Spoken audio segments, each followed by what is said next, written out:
Governo aprova decreto legislativo que reconfigura a delimitação e a prevenção da orla marítima. Dia Internacional dos Professores é celebrado com sentimento de tristeza no seio dos docentes cabo-verdianos. Oscar Santos diz que a regionalização é muito importante para a cidade da praia. Candidatos às presidenciais no Brasil criticam polarização no país. A Rússia pede aos Estados Unidos da América que parem com alegações sobre crimes cibernéticos. China critica acusações do EUA sobre interferências de Pequim nas eleições.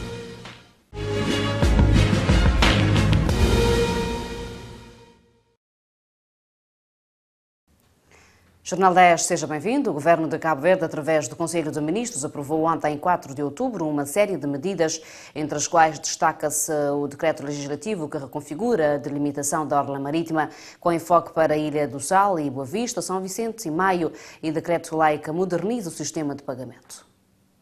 Relativamente ao decreto legislativo que reconfigura a delimitação da orla marítima, este, segundo o secretário de Estado para Finanças, que procedeu à conferência para explicar os decretos aprovados, deve-se ao facto de ter havido vários pedidos de se proteger a orla marítima nacional. O Conselho de Ministros aprovou um decreto legislativo que reconfigura a delimitação da orla marítima, estabelecendo os requisitos, mas também os procedimentos para a regularização de prédios nas ilhas da Boa Vista, Maio, São Vicente e Sal. A realidade é que tem havido em Cabo Verde vários pedidos de se proteger a orla marítima e, em resposta a esses pedidos, o Governo achou por bem legislar sobre a matéria por forma a proteger a nossa orla marítima. Um outro motivo, ou a razão para a aprovação deste regulamento, é que as praias de Cabo Verde, mais concretamente a da Ilha do Sal, constituem um forte atrativo turístico. Daí, a sua prevenção tem um certo grau de importância. Outro sim é também por questões ambientais. Ali também convém notar que Cabo Verde, como país plataforma de prestação de serviço no meio do Atlântico, tem que ter os padrões internacionais os mais elevados em termos de transporte marítimo e em termos de transporte aéreo. Por isso, este decreto-lei vem alinhar Cabo Verde com as melhores práticas internacionais em termos de prevenção e de investigação de tudo que é acidente aeronáutico e marítimo. É óbvio que o foco será na prevenção, não é? Mas havendo acidente, é importante ter um arranjo institucional para se saber como é que se leva a cabo, portanto, qualquer investigação sobre qualquer acidente que pode acontecer. Da mesma forma, o Conselho de Ministros aprovou também o decreto-lei que cria o Instituto da Prevenção e Investigação de Acidentes Aeronáuticos e Marítimos, que vem alinhar Cabo Verde com as melhores práticas internacionais, conforme sublinha o Governo. 3 decretos legislativos para, na verdade, modernizar todo aquilo que é sistema de pagamento. E aquilo que, na verdade, neste momento, é um conjunto de normas dispersa e que precisa de modernização, estão a ser agora, através deste conjunto de 3 decretos-lei, modernizado, mas também sistematizado. Tudo isso para quê? Tudo isso para que, de facto, todo o sistema de pagamento seja mais eficiente, mais eficaz. O Conselho de Ministros aprovou ainda 3 decretos legislativos para modernizar o sistema de pagamento. O decreto legislativo que estabelece o regime jurídico que regula o acesso à atividade das instituições de pagamento e das instituições de moeda eletrónica, que regula a prestação de serviços de pagamento e a emissão, distribuição e reembolso de moeda eletrónica em Cabo Verde. E ainda o projeto de decreto legislativo que estabelece o regime jurídico aplicável à regulação, gestão e ao funcionamento do sistema de pagamentos cabo-verdiano. Com a intenção de reformar a administração pública, melhorando a sua eficiência, o Governo adotou em maio de 2018 o projeto CAF, que visa dotar dirigentes de instrumentos de gestão por objetivos e melhorar o ambiente de negócios. Durante a cerimónia da sua implementação oficial, a Secretária de Estado para a Modernização, Edna Oliveira, sublinhou que a CAF representa uma mudança de paradigma na gestão. CAF é um modelo de autoavaliação da qualidade desenvolvida pela União Europeia, que mede o desempenho na administração pública, através do qual uma organização procede a um diagnóstico das suas atividades e resultados com base em evidências. Tendo em conta a conjuntura econômica e financeira do país, torna-se premente um novo modelo de administração pública. Torna-se premente um novo modelo de administração pública e uma alteração de toda a sua lógica. Daí a importância do CAF, a importância, o fato do Governo ter abraçado a implementação deste projeto. Não porque está na moda, não porque foi implementado num outro país, mas acima de tudo porque consideramos que é completamente compatível e complementar com o modelo de governança por resultados que almejamos. A Secretária de Estado para a Modernização, Edna Oliveira, assegurou que para ter uma administração pública célere e eficaz, é necessário que os processos envolventes sejam simplificados, bem assim como que sejam também identificados os constrangimentos e que estes sejam eliminados. Daí que a reforma da administração pública é construída, conforme sublinha, por vários componentes que visam a melhoria dos serviços e a prestação de qualidade, sendo do CAF um desses componentes. Para que essa reforma se efetive, é necessário que a nossa administração tenha uma capacidade permanente de reconfiguração, de autoavaliação.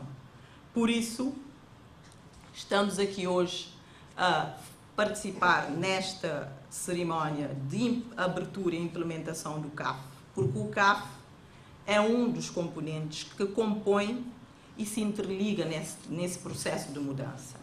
É um elemento importante e representa uma mudança de paradigma na gestão, uma vez que vai obrigar uma maior atenção para com a gestão propriamente dita, o que normalmente não é tido como relevante. Desta feita que esta estrutura comum de avaliação vai permitir ainda...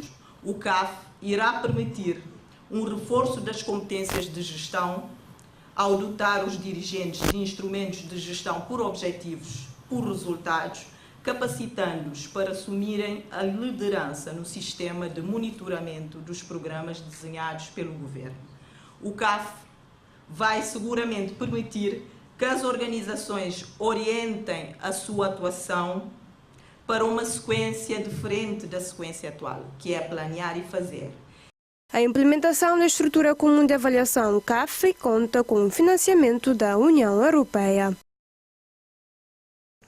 O Sindicato Nacional dos Professores neste dia mostrou-se a sua saudação a toda a classe docente e aproveitou do dia para alertar aos professores e exigir do Governo resolução dos muitos problemas que há vários anos vêm afetando a classe, nomeadamente o não pagamento dos subsídios pela não redução da carga horária 2012-2015, das progressões de 2014 e as reclassificações de 2014 a 2017. O Dia Internacional do Professor, comemorado hoje, 5 de outubro, no âmbito deste dia, o Sindicato Nacional dos Professores, SINDEP, manifesta sua solidariedade para com os docentes do mundo inteiro, em particular os cabo-verdianos.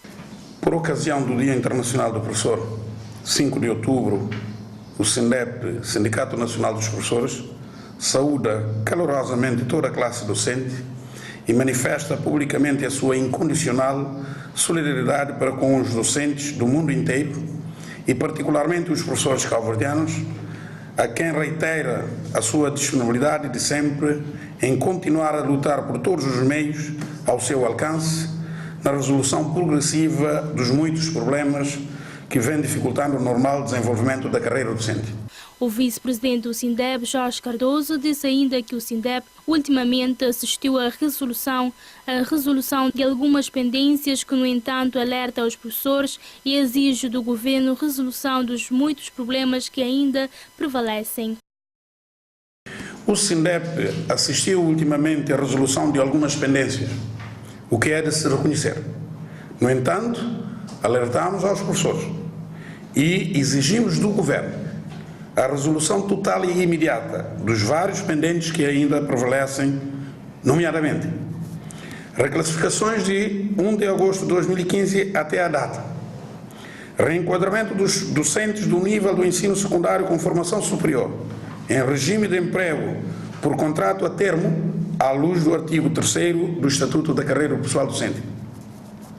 Publicação e pagamento dos subsídios pela não redução de carga horária de 2012 a 2015, em percentagens.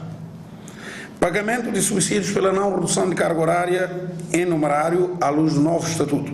Segundo Jorge Cardoso, o SINDEP assistiu ainda a um arranque do ano letivo muito deficitário, sobretudo em termos de manuais, como perseguição dos professores devido à sua cor partidária. Sublinha que aproveitam para manifestar o desacordo com o atual figurino designado por agrupamento que vem sendo implementado desde o ano letivo anterior.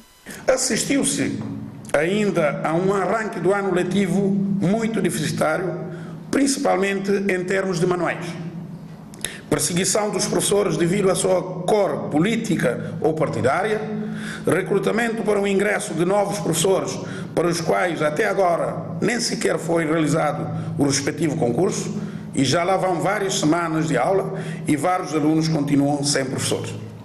Aproveitamos para manifestar o nosso total desacordo com o atual figurino designado por agrupamento, que vem sendo implementado desde o ano anterior de forma ilegal, para além dos constrangimentos causados a professores e alunos que, por vezes, chegam a deslocar-se em mais de 40 quilómetros, o que constitui um manifesto retrocesso em relação à anterior política de proximidade. O SINDEP mostra que continua atento ao cumprimento das propostas feitas de forma unilateral pelo governo sobre a publicação e pagamento dos pendentes e, caso os professores manifestarem a sua disponibilidade em lutar, apoia a luta qualquer que seja a forma que venha a ser adotada. A Assembleia Municipal da Praia reúne-se hoje na sua segunda sessão extraordinária da Assembleia Municipal, discutindo a proposta sobre a regionalização de Cabo Verde, uma proposta apresentada no Parlamento, com o Presidente da Câmara Municipal da Praia a afirmar que a mesma vai ser muito importante para a cidade da Praia. A regionalização é uma proposta saída do Parlamento sobre a qual a Assembleia Municipal deve mostrar a sua posição. Nessa sessão extraordinária da Assembleia Municipal desta sexta-feira, o Presidente da Câmara Municipal da Praia, Oscar Santos, afirmou que o MPD está a favor da regionalização, mas há que ter em conta algumas preocupações. As duas bancadas estão de acordo que devemos avançar para a regionalização, mas nós temos uma preocupação, tanto nomeadamente em ambas propostas relativamente à receita, em algumas taxas, multas e coimas e receita de estacionamento que podem interferir com aquilo que a Câmara Municipal também faz. Eu acho que essas linhas nas receitas devem ser eliminadas para eliminar, portanto, para evitar eventuais conflitos que possam haver relativamente à cobrança de impostos. Eu acho que as receitas para as regiões administrativas devem ser receitas dos Estados para a região, não deve incluir, portanto, aquilo que a derrama, por exemplo, as taxas, a ocupação de solo e subsolo. Sobre estas preocupações, o autarca disse que devem ser levados ao debate parlamentar. Destacou ainda que a regionalização é importante para Cabo Verde, acrescentando que o seu sucesso depende dos meios financeiros que cada região consegue reter ou desenvolver. Eu acho que a regionalização é importante para Cabo Verde por causa das simetrias que existem no país. É uma boa proposta, mas o sucesso depende dos meios financeiros que as regiões conseguem reter e conseguem, portanto, desenvolver cada região para se conseguir o último objetivo, que é a redução das assimetrias regionais. Não se discutiu que vai beneficiar mais a Praia ou mais Fogo, ou mais São Vicente, mas é uma proposta de uma nova forma de organização política e administrativa do Estado que nós todos esperamos que tenha bons resultados. Na bancada parlamentar do PSV, que também se posiciona a favor da regionalização, o deputado Vladimir Silves Ferreira falou sobre a proposta de lei da criação das regiões administrativas que o seu partido submeteu ao Parlamento. Os propósitos da regionalização é, sobretudo, ser mais um instrumento na elevação da voz e das preocupações das populações. Portanto, o espírito da criação das regiões terá que ser esse. Nós, fundamentadas na proposta do PICV, nós acho que a proposta de lei que o PICV submeteu ao Parlamento comporta um conjunto de reformas que incluem quer o Parlamento, quer a Câmara Municipal, quer a própria distribuição dos poderes, em que o Governo Regional seria apenas mais um elemento. Com base na proposta do PSV, que é aquela que eu conheço melhor, se forem absorvidas as bases, as principais preocupações do PSV, teremos com certeza uma proposta que irá satisfazer as populações. A Assembleia Municipal reuniu-se assim para decidir se a proposta de regionalização vai ser discutida na Assembleia Nacional, sendo que os dois maiores partidos do país estão a favor da mesma. Em resposta a uma conferência dada ontem, 4 pelo JPAI, de um processo judicial contra o presidente do JPD, que consideram uma tentativa de intimidação política, a JPD vem respondendo que o mesmo, como qualquer cidadão, terá que aprovar no tribunal as afirmações sob pena de acarretar com as consequências legais do seu ato. A JPD reagiu hoje, sim, com a conferência de imprensa da JPAI, dizendo que a Câmara Municipal de São Domingos nunca intimidou ninguém e nem tampouco ameaça quem quer que seja, uma vez que isto não é a sua maneira de estar e de ser na política. A Câmara Municipal de São Domingos nunca intimidou ninguém e nem tampouco ameaça quem quer que seja, porque não é a sua maneira de estar e de ser na política, pois não vale tudo na política e ela deve ser feita com elevação. O ponto aqui é que a Câmara Municipal de São Domingos intentou, junto da Procuradoria da Comarca de São Domingos, um processo crime contra o Sr. Cedi de Pina em virtude de um conjunto de injúrias e difamações sem nenhum fundamento contra a Câmara Municipal de São Domingos e contra a pessoa do Sr. Presidente Clemente Garcia, através das redes sociais, chamando-lhes de quadrilha, o que, como licenciado em Direito que diz ser, deveria saber das consequências. O presidente disse ainda que o acusado da suposta intimidação, como qualquer cidadão, terá que aprovar no tribunal as afirmações sob pena de acarretar com as consequências legais do seu ato. O Sr. Cedi, como qualquer outro cidadão, terá que provar no tribunal as afirmações feitas sob pena de acarretar com as consequências legais do seu ato. Portanto, não se trata de ameaça, intimidação ou tentativa de silenciamento, conforme aludem no vosso comunicado, Sr. Presidente da JPAI. Felizmente, nenhum presidente de nenhuma J está acima e fora da lei. No dia 4 de setembro, o líder da bancada de São Domingos, José Muniz, denunciou indícios de corrupção junto da Procuradoria da Comarca de São Domingos e desafiou Clemente Garcia a apresentar o relatório da inspeção feita à Câmara Municipal do Conselho. Em relação a este relatório, Euclides Silva informa que o Sr. Cedi e o Sr. Presidente da JPAI de que este relatório é de conhecimento público e a atual Câmara que não tem a ver com o seu conteúdo. Relativamente ao tão badalado relatório de Inspeção Geral das Finanças, vimos informar o Sr. Cedi e o Sr. Presidente da JPAI de que ele é de conhecimento público e a atual Câmara nada tem a ver com o seu conteúdo. O Presidente da Câmara Municipal de São Domingos está e estará sempre disponível para prestar toda e qualquer informação aos munícipes e incluindo os do PICV, naturalmente, sob a gestão camarária, porque nada tem a esconder de quem quer que seja. O mesmo disse que, posteriormente, o Presidente da Câmara irá tratar disso e explicar o que está a acontecer neste momento com as acusações e o processo crime que foram postos no Tribunal de São Domingos.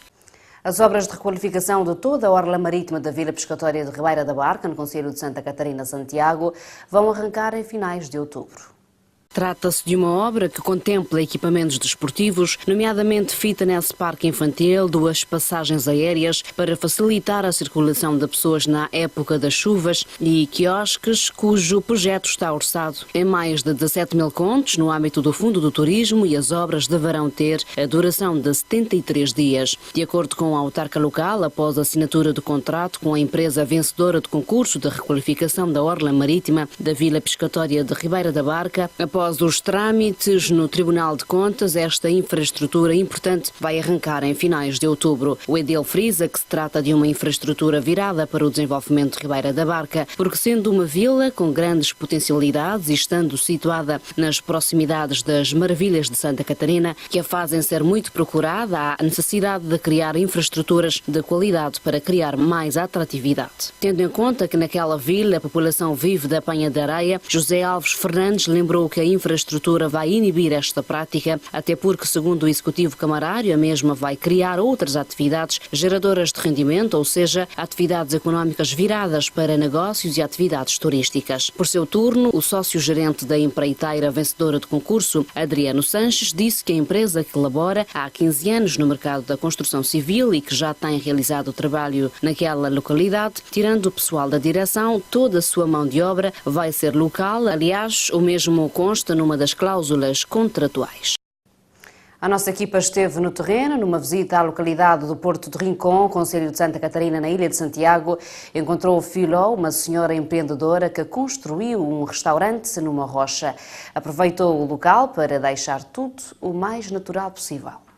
Conforme adiantou Filó, há 7 anos que ela iniciou a construção do restaurante Canto Ferreira, mas que há 4 anos é que inaugurou o espaço e que ainda não tem muita adesão do público. E que espaço ele foi desse aceitando, que não tem nele.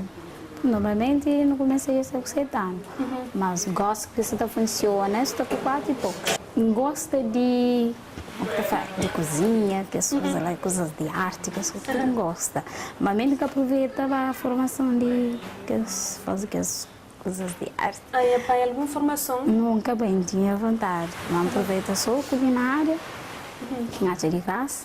Já aproveita fazer que espaço ele por meio tinha diploma, e certificado. A mesma realça que teve alguma dificuldade na construção do espaço e, sendo assim, teve que construí-lo aos poucos, que vai alargar o espaço para poder hospedar pessoas. É que foi tão fácil, mas foi eu que fiz mesmo, antes, quando fazia ele pouco a pouco, não bem, antes de trabalhar na praia, e depois me recebi quem é os vencimento, também faz pouco a pouco. Não sei fazer quarto, algumas pessoas que também para ali querem quarto para dormir. Ainda nunca tem somente um, mas não tem casa mais disponível. E depois, vocês que dá plano, você prepara para fazer mais uns quartinhos, não temos alguma surpresa também, para fazer um compro fora. A dona Filó deixa um convite a todos a visitar um espaço que, segundo a mesma, fica perto do mar e tem muitas variedades a oferecer. Acompanhe as principais manchetes do nosso continente.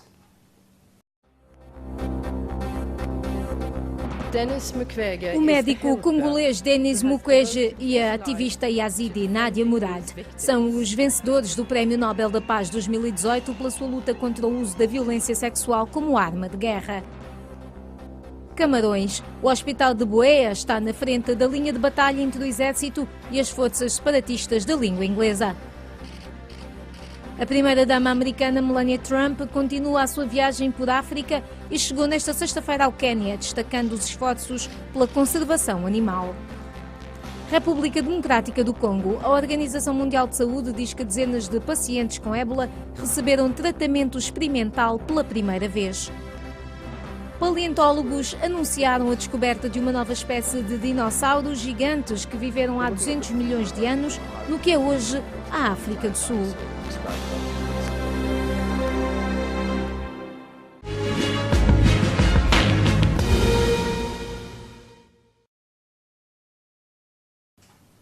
Veja as manchetes do mundo.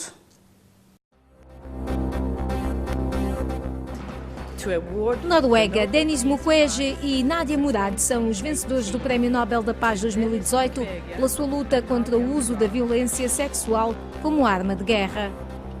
Indonésia, o porta-voz da Agência Nacional para Desastres diz que o número de mortos devido ao sismo e tsunami de há uma semana subiu para 1571. Índia. 2 ativistas afiliados ao grupo político pró-Caxemira foram mortos à porta de um talho em Srinagar. Outro ativista ficou ferido. Alemanha. Um homem conduziu contra um café em Berlim, ferindo várias pessoas. A polícia diz que não há indícios de terrorismo. Iémen. Milhares de pessoas manifestaram contra as más condições económicas na cidade de Taiz.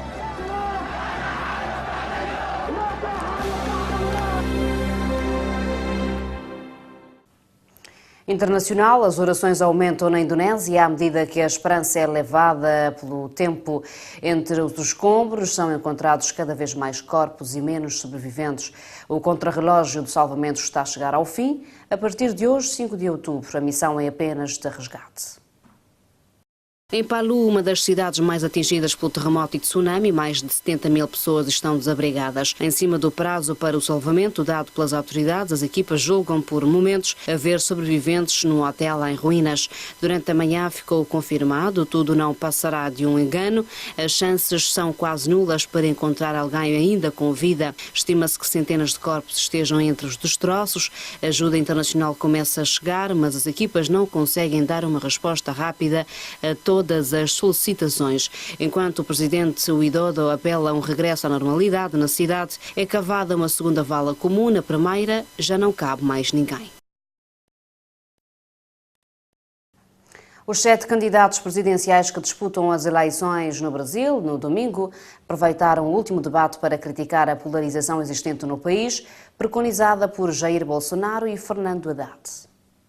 Os candidatos referiam-se à crescente divisão no país, representada pelo candidato de extrema-direita do Partido Social Liberal, Jair Bolsonaro, líder das sondagens com 35% das intenções de voto, e o seu concorrente imediato, Fernando Haddad, afiliado político do ex-presidente Luiz Inácio Lula da Silva, do Partido dos Trabalhadores, em segundo lugar, com 22% da preferência do eleitorado. Muito atacado por todos os candidatos, Bolsonaro não participou neste debate realizado quinta-feira à noite pela TV Globo, porque ainda está a recuperar de um ataque que sofreu no dia 6 de setembro, quando foi esfaqueado alvejado durante um comício na cidade brasileira de Juiz de Fora. Geraldo Alckmin, candidato pelo Partido da Social Democracia Brasileira, que conta com o apoio de cerca de 8% dos brasileiros, frisou que o país não pode voltar a repetir os erros do PT, que representa a esquerda e governou o país por 13 anos, deixando o Brasil na maior crise económica da sua história. Marina Silva acrescentou que há 8 anos está a avisar para o facto de o Brasil estar a caminhar para uma situação de ódio e separação, e nesse sentido pediu aos eleitores que não decidam o voto com base no medo, no ódio. O candidato Henrique Meirelles, do Movimento Democrático Brasileiro, partido do atual presidente Michel Temer, que está com 2% de apoio do eleitorado brasileiro, realçou que o ódio não gera emprego. Já Haddad aproveitou a ausência de Bolsonaro para criticar as propostas polémicas defendidas pelos conselheiros do seu principal rival, como a criação de novos impostos que afetam os pobres e a suspensão de alguns direitos dos trabalhadores, incluindo o salário adicional em dezembro e o subsídio de férias. A primeira volta das presidenciais brasileiras realiza-se no domingo 7 de outubro. O vice-ministro dos Negócios Estrangeiros da Rússia alertou os Estados Unidos que, devido às acusações a Moscovo sobre crimes cibernéticos, podem estar a criar tensão entre as duas superpotências nucleares. Sergei Ryabkov afirmou na quinta-feira que os norte-americanos estão a tomar um caminho perigoso ao incitarem deliberadamente as tensões nas relações entre a Rússia e os EUA, acrescentando ainda que os países europeus aliados dos EUA também devem repensar sobre as falsas alegações. Ryabkov considerou insustentáveis as acusações dos governos do Reino Unido e da Holanda, afirmando que estes países apenas pretendem apoiar as alegações de Washington sobre a intromissão russa nas eleições de 2016 para criar um pretexto para novas sanções contra a Rússia. O ministro dos Negócios Estrangeiros britânico acusou a inteligência militar russa de fazer ciberataques contra instituições políticas, desportivas, empresa e meios de comunicação de todo o mundo. Na quinta-feira, 7 oficiais dos serviços secretos militares russos foram acusados pelos norte-americanos de ataques informáticos, agências e outras organizações internacionais. O governo canadiano denunciou ataques russos à Agência Mundial Antidopagem e ao Centro Canadiano para a Ética do Desporto em 2016, optando o GRU como o mais que provável responsável. A China criticou hoje as acusações do vice-presidente dos Estados Unidos, Mike Pence, de que Pequim interferiu nas eleições norte-americanas e que pretende afastar o presidente Donald Trump. Apelamos aos Estados Unidos que parem com os seus delitos, parem de culpar e difamar a China e prejudicar os interesses da China e as relações sino-americanas, disse a diretora adjunta do Parlamento de Informações do Ministério dos Negócios Estrangeiros da China. O vice-presidente do ZEUA, Mike Pence, emitiu na quinta-feira as mais graves acusações da atual administração da Casa Branca contra a China, ao acusar Pequim de regressão das liberdades, agressão e ingerência política para afastar o presidente Donald Trump. O número 2 do governo dos Estados Unidos retomou no seu discurso das acusações emitidas nas últimas semanas por diversos membros da administração, em particular por Donald Trump, no seu discurso na semana passada no Conselho de Segurança da ONU, e confirmou uma ofensiva generalizada contra Pequim em plena guerra comercial. Denis Mukwege, médico congolês, e a ativista de direitos humanos Nadia Murad são os vencedores do Nobel da Paz, informou o Comitê Nobel norueguês. O médico Denis Mukwege dedicou sua vida à defesa de vítimas de violência sexual em tempo de guerra no Congo. A Yazidi Nadia Murad foi vítima de violência sexual, tendo fugido e contado a sua história e a de muitos outros. Esta sexta-feira foram ambos distinguidos com o Nobel da Paz pelos esforços para acabar com a violência sexual como uma arma de guerra. Ambos os laureados deram uma contribuição crucial para concentrar a atenção e em combater esses crimes de guerra, informou o Comitê Norueguês do Nobel. Denis Mukwege passou grande parte da sua vida adulta a ajudar milhares de vítimas de violência sexual na República Democrática do Congo. Também Nadia Murad já fora distinguida em 2016 com o Prémio do Parlamento Europeu, a par de outra ativista, Lamia Agibachar. Elas fazem parte das 3.000 jovens e mulheres yazidis vítimas de violação e de outros abusos por parte do Estado Islâmico no Iraque. Os abusos sexuais foram sistemáticos e fizeram parte de uma estratégia militar como uma arma na luta contra os yazidis, bem como de outras minorias religiosas.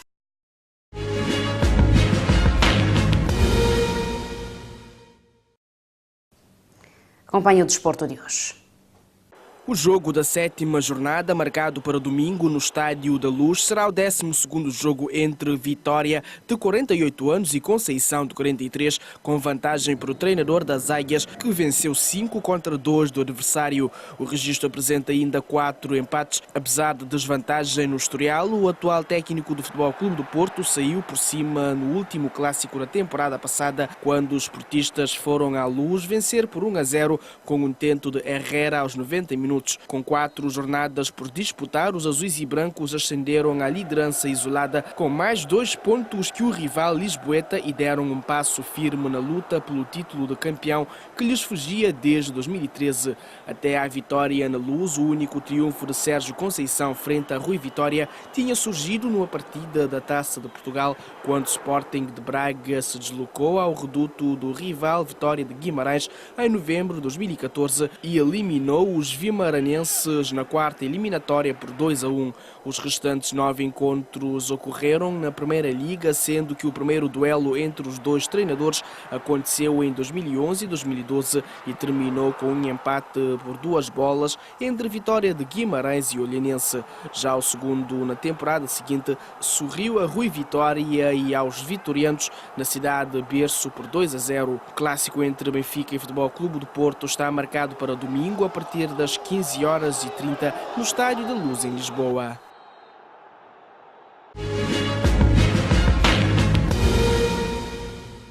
A A Liga dos Campeões nomeou Lionel Messi como o melhor jogador da segunda jornada. O astro argentino foi reconhecido pela exibição realizada em Wembley, frente ao Tottenham, onde apontou 2 golos e foi preponderante na vitória do Barcelona por 4-2. Messi bateu a concorrência de Neymar, Dzeko e Dybala, avançados que marcaram um hat-trick nas vitórias da PSG por 6-1 com Estrela Vermelha, Roma por 5-0 com Vitória Pilsen e a Juventus com uma vitória por 3-0 com Young Boys, respectivamente.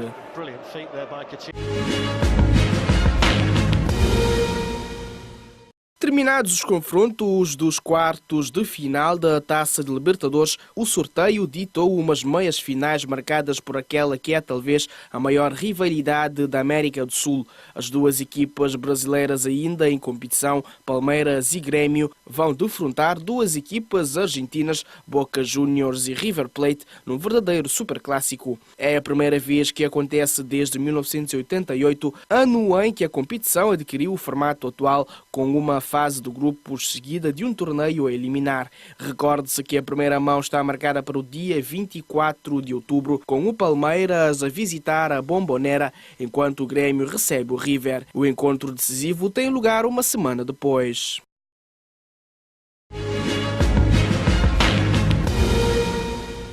LeBron James somou na quinta-feira à terceira tentativa o seu primeiro triunfo como jogador dos Los Angeles Lakers, que bateram os Sacramento Kings por 128-123 em encontro da pré-temporada da Liga Norte-Americana de Basquetebol. Em apenas 15 minutos, o ex-jogador dos Cleveland Cavaliers contribuiu com 18 pontos, com 6 tiros de campo marcados em 10 tentados, 4 assistências e 3 ressaltos. Brandon Ingram, com 31 pontos e 9 ressaltos, liderou os Lakers, que haviam perdido face aos Denver Nuggets os 2 primeiros embates da pré-época. Nos Kings, os melhores foram Marvin Bagley, terceiro, com 19 pontos e 10 ressaltos, De'Aaron Fox, com 18 pontos.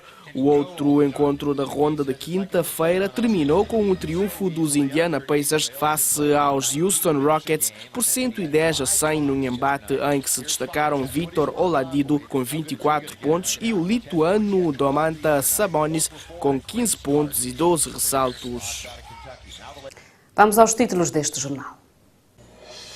O Governo aprova decreto legislativo que reconfigura a delimitação e a prevenção da orla marítima. Dia Internacional dos Professores é celebrado com sentimento de tristeza no seio dos docentes cabo-verdianos. Oscar Santos diz que a regionalização é muito importante para a cidade da praia. Candidatos às presidenciais no Brasil criticam polarização no país. A Rússia pede aos Estados Unidos da América que parem com alegações sobre crimes cibernéticos. China critica acusações do EUA sobre interferências de Pequim nas eleições. Muito obrigada pela sua atenção e preferência durante a semana inteira.